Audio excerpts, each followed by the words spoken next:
क्या आपके मन में कभी ऐसे विचार आते हैं जो आपको तोड़ देते हैं? तो बुद्ध के इस रहस्य को सुनो जो नकारात्मक सोच को जड़ से खत्म कर सकता है। मन के विचार ही जीवन के रंग हैं। बुद्ध ने कहा था, जो हम सोचते हैं वही हम बनते हैं। फिर सोचिए, अगर हम दिन भर सोचते रहें, मैं ठीक नहीं हूं, मुझे कोई नहीं समझता, सब मुझसे बेहतर है, मेरे साथ क्यों ऐसा होता है, तो क्या ये विचार सच में हमारे भाग्य बन सकते हैं? उत्तर है हां, लेकिन एक और सत्य है, इन विचारों को बदला जा सकता है। नकारात्मकता को मिटाया नहीं जा सकता, पर उसे समझकर पार किया जा सकता है। जब विचार शत्रु बन जाए, हर इंसान के जीवन में ऐसे पल आते हैं जब मन उसका साथ छोड़ देता है। बाहर सब कुछ ठीक होता है, लेकिन भीतर कोई आवाज कहती है सब कुछ गलत है। यह आवाज धीमी नहीं होती, बल्कि हर शांति को निगलने वाली लहर जैसी होती है। लेकिन इस अंधकार में बुद्ध का एक प्रकाश था, जिसने यह दिखाया कि समस्या विचारों में नहीं है, समस्या उस पहचान में है जो हम अपने विचारों से जोड़ लेते हैं। बुद्ध की पहली शिक्षा, विचार बादल हैं। बुद्ध ने एक बार कहा, तुम विचार नहीं हो, विचार तो आते जाते बादल हैं, पर तुम वो आकाश हो जिसमें ये बादल बनते और मिटते हैं। सोचिए, अगर कोई बादल काला हो तो क्या आकाश गंदा हो जाता है? नहीं। वैसे ही अगर कोई विचार नकारात्मक हो तो इसका अर्थ यह नहीं कि आप गलत हैं। मन की लड़ाई सबसे कठिन है। नकारात्मक सोच कोई बीमारी नहीं है, यह उस भीड़ का हिस्सा है जो हर दिन आपके भीतर से गुजरती है। कोई कहता है तू असफल है, कोई फुसफुसाता है, कोई तुझे पसंद नहीं करता, कोई डराता है तेरा भविष्य अंधकार में है। और हम उन आवाजों को सच मान लेते हैं। लेकिन बुद्ध की दृष्टि कहती है, उन विचारों को देखो, सुनो, पर उनके साथ मत बहो। इस यात्रा की शुरुआत यहीं से होती है। हम अब एक ऐसी यात्रा पर हैं जहां न तो किसी से लड़ना है, न भागना है, न दबाना है। हमें बस वो करना है जो बुद्ध ने किया, ध्यान देना, हर विचार को देखना, हर भावना को स्वीकारना, और फिर उस पहचान से बाहर निकल जाना जो हमें सिर्फ दुख देती है। बुद्ध का मार्ग जादू नहीं है, यह अभ्यास है, देखने का, समझने का और खुद से जुड़ने का। नकारात्मक सोच क्या है, वह कैसे जीवन को प्रभावित करती है, और बुद्ध की पहली झलक, विचार बादल हैं, आप आकाश हो। बुद्ध के समय एक शिष्य ने आकर पूछा, भगवान, ये विचार कहां से आते हैं? मैं बैठता हूं ध्यान में, लेकिन मन चुप नहीं होता। कभी भूत याद आता है, कभी भविष्य डराता है। बुद्ध मुस्कुराए। उन्होंने कहा, विचार ऐसे हैं जैसे हवा में उड़ती धूल। अगर तुम उन्हें पकड़ना चाहो तो हाथ गंदे होंगे, अगर तुम चुप रहो तो धीरे धीरे सब बैठ जाएगा। यह उत्तर सिर्फ शब्द नहीं था, बल्कि मन की गहराई को समझने का पहला द्वार था। बुद्ध ने कभी विचारों को बंद करने की कोशिश नहीं की। उन्होंने कहा, विचार स्वयं नहीं आते, उन्हें बुलाया जाता है। कैसे? जब आप किसी अनुभव से गुजरते हो तो आपका मन उस अनुभव को पकड़ लेता है, फिर वह उसे दोहराता है और दोहराता है, और फिर धीरे धीरे वह विचार बन जाता है। जैसे यदि आपको कोई अपमानित करता है तो वह शब्द, वह भाव, वह दर्द आपके भीतर एक बीज की तरह बैठ जाता है। फिर मन उसे बार बार चलाता है, हर बार वह बीज जड़ पकड़ता है, और अंत में वह नकारात्मक विचार का वृक्ष बन जाता है। विचार अनुभव के बीज से उपजे भाव। बुद्ध ने बताया, मन बीज को पकड़ता है और भावना उसे पानी देती है। जब आप बार बार किसी बात पर दुखी होते हो तो आप उस विचार को ऊर्जा दे रहे होते हो। आप कह नहीं रहे, पर भीतर कहते हो, हां, मैं यही महसूस करता हूं, और वही विचार मजबूत होता है। इसलिए बुद्ध ने कहा, विचार को मत पोषित करो, देखो उसे जैसे कोई चलचित्र हो, पर उसमें मत बहो। विचार बार बार क्यों लौटते हैं? क्योंकि हमने उन्हें अपना बना लिया है। आप जब बार बार सोचते हो, मैं अकेला हूं, मुझे कोई नहीं समझता, मैं असफल हूं, तो आप उस विचार से एक पहचान बना लेते हो, और मन हमेशा उसी रास्ते पर लौटता है जहां उसे जाना पहचाना लगता है। यह आदत बन जाती है, और फिर यह आदत मन का स्वभाव बन जाती है। नकारात्मकता हमें इतनी क्यों खींचती है? बुद्ध ने कहा, मन चंचल है, पर उसका आकर्षण दुख की ओर अधिक है। क्यों? क्योंकि दुख एक गहरी पकड़ बनाता है। वह हमें विशेष महसूस कराता है। मेरा दुख सबसे बड़ा है, और यह भावना अहंकार से जुड़ जाती है। हमें यह नहीं पता चलता, पर हम उस पीड़ा में खो जाते हैं जिससे हम छुटकारा पाना चाहते हैं। मन की एक आदत, कहानी बनाना। मन खाली नहीं रह सकता। जब बाहर कुछ नहीं होता तो भीतर कहानी शुरू हो जाती है। कोई घटना नहीं तो मन खुद कल्पना करता है। अगर वो ऐसा बोले तो मैं क्या करूंगा? अगर सब मुझे छोड़ दें तो क्या होगा? यह कहानी वास्तव में कोई वास्तविकता नहीं होती, फिर भी मन उसे सच मान लेता है, और इसी से नकारात्मक विचारों की एक श्रृंखला बनती जाती है। बुद्ध का मार्ग जानो और देखो। बुद्ध ने कहा, जो विचार उत्पन्न होते हैं उन्हें शांत करने के लिए कुछ नहीं करना है, सिर्फ जागरूकता लानी है। यहां दो बातें महत्वपूर्ण हैं। एक, जानना विचार कहां से आए। दो, देखना वो अब क्या कर रहे हैं। बस तुम कुछ मत करो, मत लड़ो, मत भागो, सिर्फ देखो, और वो विचार खुद ही गिरने लगेंगे। अनुसार मन दर्पण है, विचार उसकी छवि है। अगर दर्पण पर धूल है तो तस्वीर धुंधली होगी। आपको दर्पण नहीं तोड़ना है, बस धूल साफ करनी है, और उस सफाई का नाम है ध्यान। जब बुद्ध निर्वाण की ओर अग्रसर हो रहे थे, उन्होंने सबसे पहले जो साधना अपनाई वह थी मौन।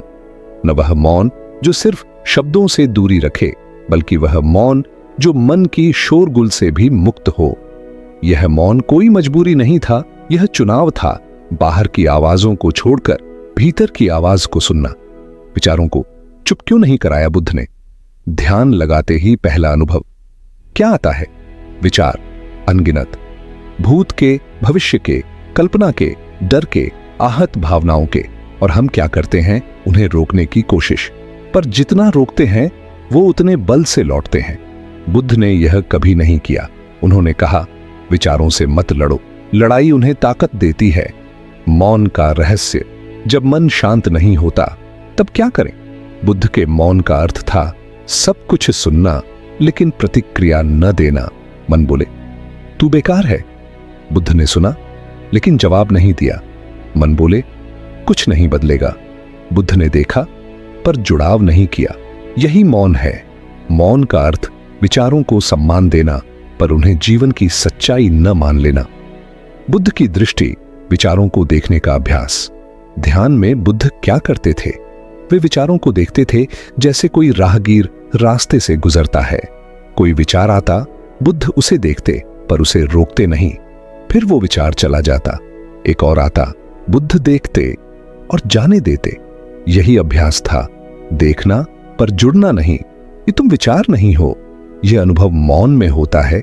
जब आप चुप होते हैं तो मन चिल्लाता है, जब आप सुनते हैं तो धीरे धीरे उसकी आवाज धीमी पड़ने लगती है। और फिर एक दिन ऐसा आता है जब विचार तो आते हैं लेकिन आप उन्हें खुद से अलग अनुभव करते हैं। यहीं से शुरू होती है मुक्ति की अनुभूति। विचारों को बदलना नहीं, पहचान छोड़ना है। बुद्ध ने कहा, तुम विचार नहीं हो, तुम वो चेतना हो जो उन्हें देख रही है। हमारा दुख तब शुरू होता है जब हम किसी नकारात्मक विचार से जुड़ जाते हैं, जैसे मुझसे कुछ नहीं होगा, मेरी किस्मत ही खराब है। अब यह विचार नहीं, हमारी पहचान बन जाती है। मौन में बुद्ध इस पहचान को अलग करते हैं। वे उस विचार को देखते हैं जैसे कोई परछाई।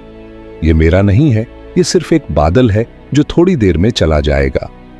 मौन कोई खालीपन नहीं है, ये परम अनुभव है। बहुत लोग सोचते हैं मौन मतलब कुछ नहीं होना, पर बुद्ध ने कहा, मौन वो जगह है जहां सब कुछ स्पष्ट दिखता है। मौन में विचार दिखते हैं, भावनाएं दिखती हैं, डर, द्वेष, क्रोध, सब दिखते हैं। और जब सब दिखता है तो तुम अब उससे भयभीत नहीं होते। मौन में तुम देखने वाले बन जाते हो। मौन का अभ्यास, बुद्ध की शैली में अगर तुम इस मौन को अपनाना चाहो तो बुद्ध की एक सरल विधि है। एक, शांत बैठो, शरीर स्थिर हो दो, श्वास पर ध्यान दो, पर नियंत्रित न करो। तो जो विचार आए उन्हें देखो, न स्वीकारो, न ठुकराओ। चार, हर बार खुद से कहो, मैं सिर्फ देख रहा हूं। धीरे धीरे मन विचारों से थकने लगेगा और मौन की गहराई में प्रवेश होगा। बुद्ध ने नकारात्मक विचारों को चुप नहीं कराया, उन्होंने उन्हें देखा और समझा। और जब आप किसी चीज को पूरी तरह देख लेते हैं तो उससे डर खत्म हो जाता है। मौन सिर्फ विचारों की अनुपस्थिति नहीं बल्कि भीतर की उपस्थिति का अनुभव है। बुद्ध ने कहा था, मन की अशुद्धि ही दुख का कारण है, और ये अशुद्धि अचानक नहीं आती, वो धीरे धीरे भीतर पलती है, द्वेष से, क्रोध से और सबसे अधिक भय से। ये तीन शक्तियां नकारात्मक विचारों की जड़ बनती हैं, और जब तक इनका ज्ञान नहीं होता मन की शांति एक सपना ही रहती है। 1. द्वेष। जब मन किसी से जलता है, द्वेष का जन्म तब होता है जब हम किसी की सफलता से दुखी होते हैं या किसी के व्यवहार को मन में बैठा लेते हैं। बुद्ध ने इसे मन का विष कहा। जब हम भीतर किसी के लिए कटुता रखते हैं तो बाहर चाहे हम मुस्कुरा लें, पर भीतर एक नकारात्मक ऊर्जा लगातार बहती रहती है, और यह ऊर्जा विचारों के रूप में फूटती है। उसने ऐसा क्यों कहा? मैं उससे बेहतर हूं, मैं उसे कभी माफ नहीं करूंगा। ये विचार हमारे भीतर धीरे धीरे एक ज्वाला बन जाते हैं। बुद्ध कहते हैं, द्वेष से केवल द्वेष बढ़ता है, प्रेम ही है जो उसे शांत कर सकता है। 2. क्रोध। जब मन खुद से लड़ता है, क्रोध सिर्फ दूसरों पर नहीं आता, कई बार हम खुद से भी क्रोधित होते हैं। मैं ऐसा क्यों हूं? मुझसे क्यों नहीं हो पाया? मैंने अपने जीवन को क्यों बर्बाद किया? ये सब क्रोध की अभिव्यक्ति है जो बाहर न निकलकर भीतर ही भीतर जहर बनती जाती है। बुद्ध ने कहा, क्रोध वह आग है जो पहले तुम्हें जलाती है, और यह आग हर नकारात्मक विचार को और अधिक तेज बना देती है। जब मन में क्रोध होता है तो विचार भी उसी रंग में रंगे होते हैं, कटु, अशांत और विनाशकारी। 3. भय। सबसे गहरी जड़। बुद्ध ने कहा, भय ही दुख का मूल है। क्यों? क्योंकि भय हमारे हर नकारात्मक विचार के पीछे छुपा होता है। भविष्य का डर, अस्वीकृति का डर, अकेले रह जाने का डर, असफलता का डर। यह भय मन को स्थिर नहीं रहने देता। आप कुछ भी सोचो, उसके पीछे कोई न कोई डर छुपा होता है। बुद्ध ने कहा, जिस दिन तुम भय को देख लोगे वह दिन तुम्हारे जीवन की सबसे बड़ी जीत होगी। इन तीनों में क्या समान है? 1. ये सब भीतर जन्म लेते हैं, बाहर नहीं। 2. ये दूसरों के कारण नहीं, हमारी प्रतिक्रिया के कारण होते हैं। 3. ये विचारों को विकृत करते हैं और हमें भ्रम में डालते हैं। यही कारण है कि जब हम द्वेष, क्रोध या भय में होते हैं तो हमारा मन सिर्फ नकारात्मक चीजों को ही देखने लगता है। हम अच्छा देख ही नहीं सकते क्योंकि आंखें नहीं, मन धुंधला है। बुद्ध का उत्तर, इन भावनाओं को बदलो नहीं। जानो, बुद्ध ने कभी यह नहीं कहा कि तुम द्वेष को प्रेम से बदल दो या क्रोध को करुणा से। उन्होंने कहा, तुम सिर्फ देखो इन भावनाओं की उत्पत्ति कहां से हो रही है। जब तुम गहराई से देखोगे तो समझ आ जाएगा। द्वेष इसलिए है क्योंकि तुमने किसी को श्रेष्ठ माना, क्रोध इसलिए है क्योंकि तुमने अपेक्षा की, और भय इसलिए है क्योंकि तुमने परिणाम को पकड़ लिया। अब जब यह देखा तो ये भावनाएं अपना बल खोने लगती हैं। हर बार जब नकारात्मक विचार आए तो मौन में खुद से ये प्रश्न करो, वेट, क्या मैं अभी किसी से द्वेष रख रहा हूं? दूसरा, क्या मैं अपने प्रति क्रोधित हूं? तीसरा, क्या मैं किसी भविष्य के डर में जी रहा हूं?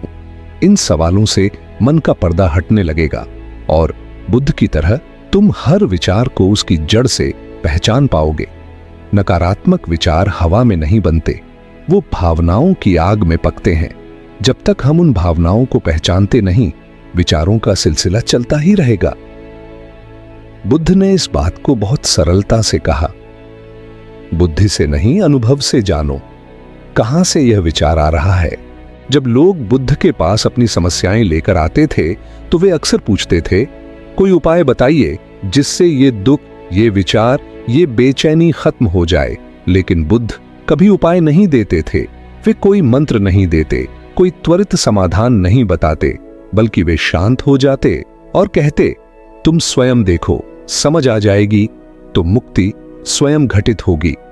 बुद्ध का दृष्टिकोण उपाय नहीं, आत्मदृष्टि बुद्ध का मार्ग इलाज नहीं है।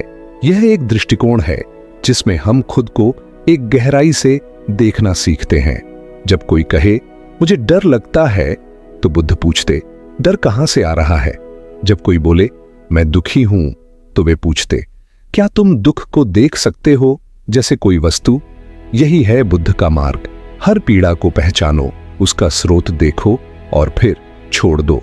समझ से परिवर्तन होता है, दबाव से नहीं। मन को बदलना है तो उपायों की जरूरत नहीं, सचमुच समझने की जरूरत है। जैसे अगर तुम भय को समझ लेते हो तो वह डर तुम्हें बांध नहीं सकता। अगर तुम अपने विचारों को देख लेते हो तो वे तुम्हें नियंत्रित नहीं कर सकते। यह देखना ही मुक्ति है। बुद्ध कहते हैं, विचारों के साथ मत बहो, उन्हें देखो जैसे कोई दर्शक। ध्यान बुद्ध की सबसे सरल लेकिन शक्तिशाली विधि। बुद्ध की पूरी साधना एक बिंदु पर टिकती है, विपश्यना। विपश्यना का अर्थ है देखना जैसा है वैसा ही, बिना कोई लेबल, बिना कोई निर्णय। जब तुम ध्यान में बैठते हो तो बस इतना करते हो, 1 श्वास पर ध्यान देते हो, 2 विचार आते हैं उन्हें देखते हो, 3 भावनाएं उठती हैं उन्हें भी देखते हो, 4 और फिर कुछ नहीं करते, बस देखते हो। और यही देखना नकारात्मक विचारों का अंत बनता है। कुछ न करना ही सबसे बड़ा काम है। यह विरोधाभास जैसा लगता है, कुछ मत करो, सिर्फ देखो। पर यहीं बुद्ध की सबसे गहरी शिक्षा छिपी है। जब तुम कुछ करने की कोशिश करते हो तो तुम विचारों को दबा रहे होते हो।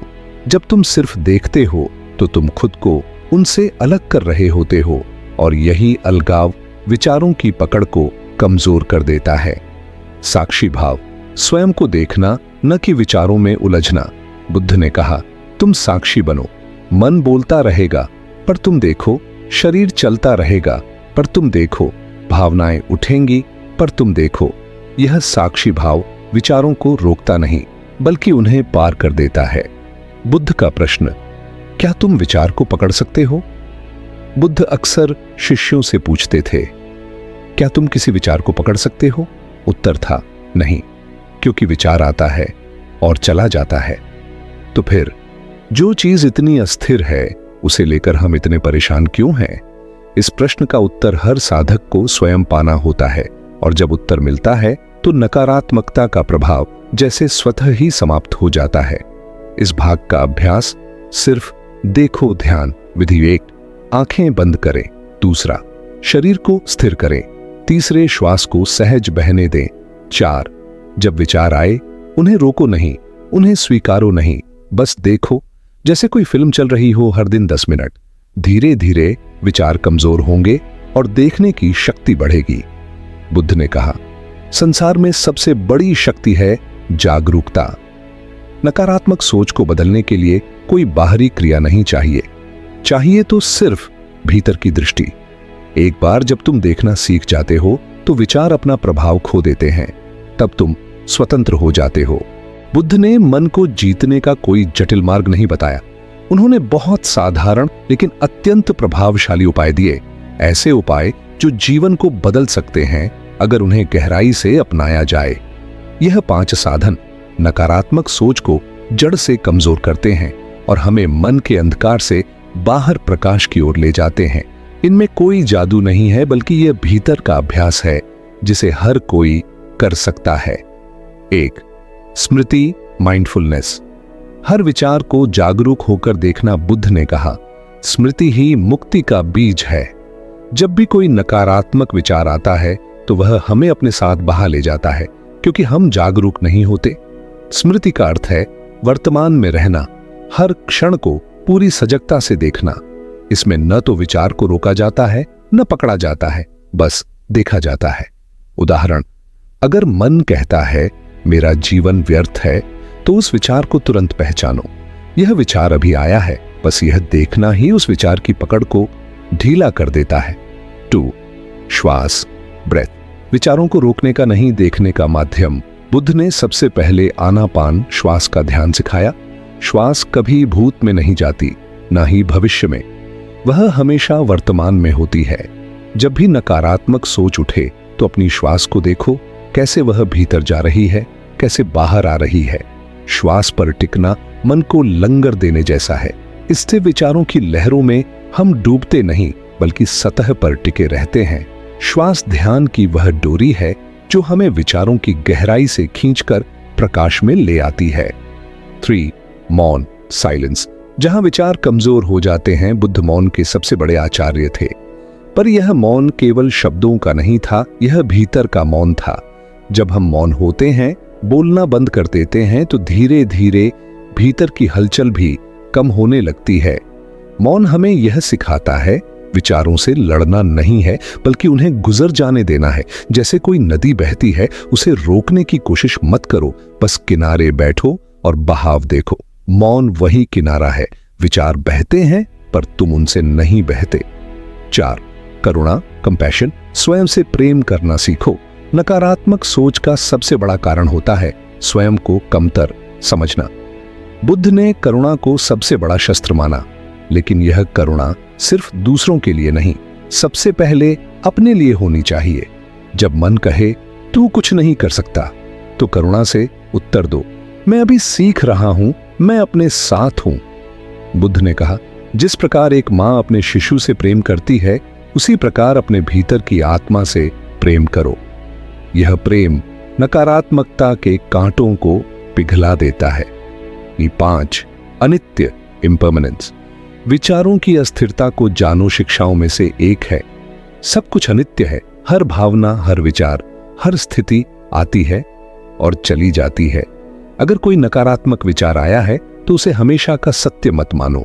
उससे पहले कितने विचार आए और गए, क्या वे टिके रहे? नहीं, यह भी नहीं रहेगा। यह जानना मन को एक आत्मिक विश्राम देता है। तब जब मन कहता है अब कुछ नहीं बदलेगा, तो आत्मा धीरे से मुस्कुराती है, सब कुछ बदल रहा है। इन 5 साधनों की शक्ति। स्मृति तुम्हें जागरूक बनाती है, श्वास तुम्हें वर्तमान में टिकाती है, मौन तुम्हें विचारों से अलग करता है, करुणा तुम्हें प्रेम से भरती है, अनित्य तुम्हें यह सिखाती है कि कुछ भी स्थायी नहीं है। जब ये 5 एक साथ होते हैं, तो मन की शक्ति तुमसे दूर हो जाती है और तुम आत्मा की शक्ति में प्रवेश करते हो। एक दिन की शुरुआत 5 मिनट की श्वास जागरूकता से करें। 2 हर विचार पर स्मृति से ध्यान दें, मैं देख रहा हूं। 3 दिन में 10 मिनट का मौन अभ्यास। 4 हर नकारात्मक विचार पर करुणा से उत्तर दें। 5 रात में सोने से पहले स्वयं से कहें, आज का दिन भी बीत गया, विचार आए, लेकिन मैं उनसे बड़ा हूं।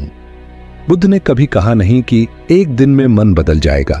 उन्होंने कहा, हर दिन, हर क्षण तुम्हारा अभ्यास तुम्हें मुक्ति की ओर ले जाएगा। नकारात्मक सोच कोई शत्रु नहीं है, यह तो बस एक संदेशवाहक है जो कहता है, अब जागो, अब भीतर लौटो। बुद्ध के शिष्यों में एक युवक था, बहुत चिंतित, भयभीत और हमेशा अपने विचारों में खोया हुआ। उसने बुद्ध से कहा, मैं अपने विचारों से बहुत परेशान हूं, वे मुझे चैन नहीं लेने देते। बुद्ध ने उसे देखा, मुस्कुराए और बोले, अगर तुम नदी के बीच बहते हुए पत्ते को देखो, तो क्या तुम उसे नदी मान लेते हो? शिष्य ने कहा, नहीं। बुद्ध बोले, तो फिर तुम अपने विचारों को क्यों स्वयं मानते हो?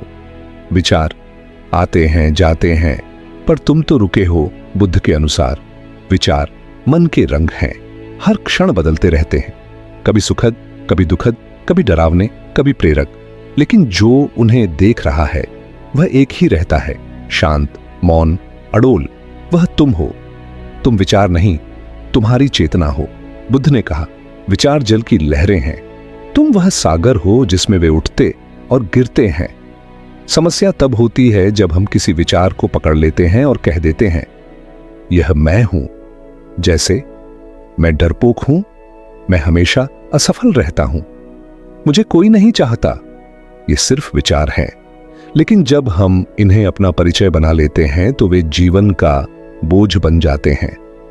बुद्ध की दृष्टि, खुद को विचारों से अलग देखना सीखो। अगर एक विचार आ रहा है, मैं अकेला हूं, तो उस पर प्रतिक्रिया मत दो, बस पूछो, यह विचार आया है, पर क्या यह मैं हूं? हर बार जब तुम यह प्रश्न करोगे, तुम्हें पता चलेगा विचार तो बदलते हैं, पर देखने वाला कभी नहीं बदलता। यही है बुद्ध की दृष्टि। दृष्टा बनो, विचार नहीं। विचारों से मुक्त होने का अर्थ क्या है? इसका अर्थ यह नहीं कि विचार कभी नहीं आएंगे, बल्कि यह कि वे आएंगे, लेकिन तुम उनसे नहीं उलझोगे। वे होंगे, लेकिन उनका असर तुम पर नहीं होगा। जैसे कोई सागर है, ऊपर लहरें उठती हैं, नीचे गहराई में पूर्ण शांति है। तुम वही गहराई हो। जब तुम खुद को विचार मानते हो तो हर बुरा विचार तुम्हें छोटा करता है, हर आलोचना तुम्हें तोड़ती है, हर तुलना तुम्हें दुख देती है। लेकिन जब तुम यह समझते हो मैं वो नहीं हूं, तो विचारों की ताकत खत्म हो जाती है। बुद्ध के अनुसार जब तुम विचारों को पकड़ना छोड़ दोगे तभी तुम अपने सच्चे स्वरूप को जान पाओगे। ध्यान में यह कैसे होता है? ध्यान केवल मौन बैठना नहीं है, यह देखने का अभ्यास है। हर विचार जो आता है उसे पकड़ने की जगह बस कहना है मैं देख रहा हूं। कोई डर आया, मैं देख रहा हूं। कोई क्रोध आया, मैं देख रहा हूं। कोई स्मृति आई, मैं देख रहा हूं। धीरे धीरे यह मैं विचारों से हटकर एक साक्षी चेतना बन जाता है। इस भाग का अभ्यास मैं विचार नहीं हूं हर दिन 5 बार खुद से कहो। 1 मैं विचार नहीं हूं। 2 मैं भावना नहीं हूं। 3 मैं डर नहीं हूं। 4 मैं देख रहा हूं इसलिए मैं स्वतंत्र हूं। 5 विचार आते हैं जाते हैं पर मैं स्थिर हूं। यह अभ्यास तुम्हें बुद्ध की आंखों से देखना सिखाएगा। बुद्ध ने कहा जब तक तुम खुद को विचार समझते हो तब तक दुख का चक्र चलता रहेगा। मुक्ति तब मिलती है जब तुम जान जाते हो मैं वो नहीं हूं जो मन कहता है, मैं वो हूं जो मन को भी देख रहा है। और इसी देखना तुम्हें शांति, स्पष्टता और जागरूकता देता है। बुद्ध ने कभी नहीं कहा कि नकारात्मक विचार पूरी तरह बंद हो जाएंगे। उन्होंने कभी यह नहीं कहा कि मन हमेशा शांत रहेगा। उन्होंने बस यही कहा तुम विचार नहीं हो, तुम वह हो जो उन्हें देख सकता है, और देखने वाला कभी भी विचार से प्रभावित नहीं होता। दुख का अंत नहीं, दुख से मुक्ति है। बुद्ध का मार्ग दुख को मिटाने की कोशिश नहीं करता बल्कि उससे मुक्ति का रास्ता दिखाता है। और यह मुक्ति तब मिलती है जब हम यह जान जाते हैं दुख बाहर नहीं है, दुख की जड़ हमारी पहचान में है। जब हम नकारात्मक विचारों को अपनी सच्चाई समझ लेते हैं तब वे हमें जकड़ लेते हैं, लेकिन जैसे ही हम उन्हें सिर्फ विचार समझते हैं हम उनसे मुक्त होने लगते हैं। मन को सुधारो मत, उसे देखो।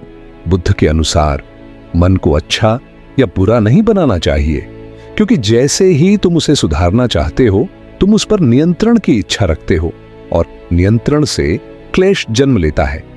बुद्ध कहते हैं मन को मत बदलो, उसे देखो, समझो और उसकी गति को जानो। और जैसे ही तुम जान लेते हो कि विचार स्थायी नहीं हैं, वे खुद ब खुद शांत हो जाते हैं।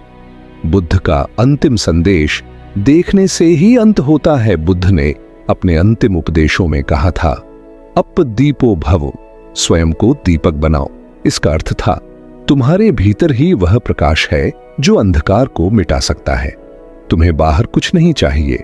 नकारात्मकता, दुख, भय, क्रोध ये सब भीतर उठते हैं तो समाधान भी भीतर ही है।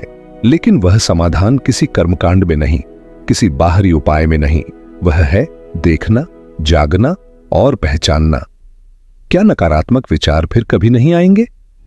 बुद्ध ने कहा विचारों का आना रुकता नहीं है, लेकिन अब वे तुम्हें प्रभावित नहीं करेंगे। जैसे कोई ट्रेन स्टेशन से गुजरती है पर तुम उस पर चढ़ते नहीं तो वह चली जाती है, वैसे ही जब कोई नकारात्मक विचार आए तो उसे देखो पर चढ़ो मत, वह थोड़ी देर में खुद चला जाएगा। अब तुम्हारी दृष्टि बदल चुकी है। अगर तुमने इस पूरी यात्रा को ध्यान से सुना है तो अब तुम वही व्यक्ति नहीं हो जो इस वीडियो की शुरुआत में था। अब तुम यह जानते हो विचार आते हैं जाते हैं, तुम उनसे बड़े हो, तुम उनका निर्माण नहीं हो और तुम उन्हें देख सकते हो बिना बंधन में आए। यह स्वतंत्रता का जन्म है। यही बुद्ध की कृपा है। अब से क्या करना है? 1 हर दिन 10 मिनट मौन में बैठो। विचार आए तो देखो पर पकड़ो मत दो। हर नकारात्मक सोच पर सवाल करो, क्या यह सच है? क्या यह विचार मैं हूं? क्या यह विचार स्थायी है? 3 अपने भीतर करुणा जगाओ, स्वयं से प्रेम से बात करो। 4 श्वास को अपना मित्र बनाओ, वह हमेशा तुम्हें वर्तमान में लाएगी। 5 हर रात खुद से कहो मैं आज विचारों को देखकर भी शांत रहा। मैं जाग गया हूं। नकारात्मकता का अंत नहीं करना है, पार होना है। बुद्ध का मार्ग यह नहीं कहता कि विचारों को नष्ट करो, बल्कि कहता है उन्हें पार करो। जब तुम विचारों को न रोकते हो, न पकड़ते हो, बल्कि बस दृष्टा बनकर देखते हो, तब तुम उनके ऊपर उठ जाते हो। तब विचार तुम्हें चलाते नहीं, तुम उन्हें देखकर स्वयं में स्थित रहते हो। यही ध्यान की सफलता है, यही शांति की शुरुआत है और यही जीवन की सुंदरता है। तुम्हारा मन साधन है, शत्रु नहीं। मन तुम्हारा शत्रु नहीं है, वह तो एक शक्तिशाली साधन है, अगर तुम उसकी भाषा को समझो। बुद्ध ने उस भाषा को समझा और आज तुम भी उसी मार्ग पर हो। नकारात्मक सोच अब तुम्हें नहीं डरा सकती, क्योंकि अब तुम देख सकते हो, जाग सकते हो और मुक्त हो सकते हो। अगर यह ज्ञान आपके हृदय को छू गया हो तो प्रेम और शांति फैलाने के लिए लाइक करें, सब्सक्राइब करें और हमारे साथ इस आध्यात्मिक यात्रा में जुड़े रहें।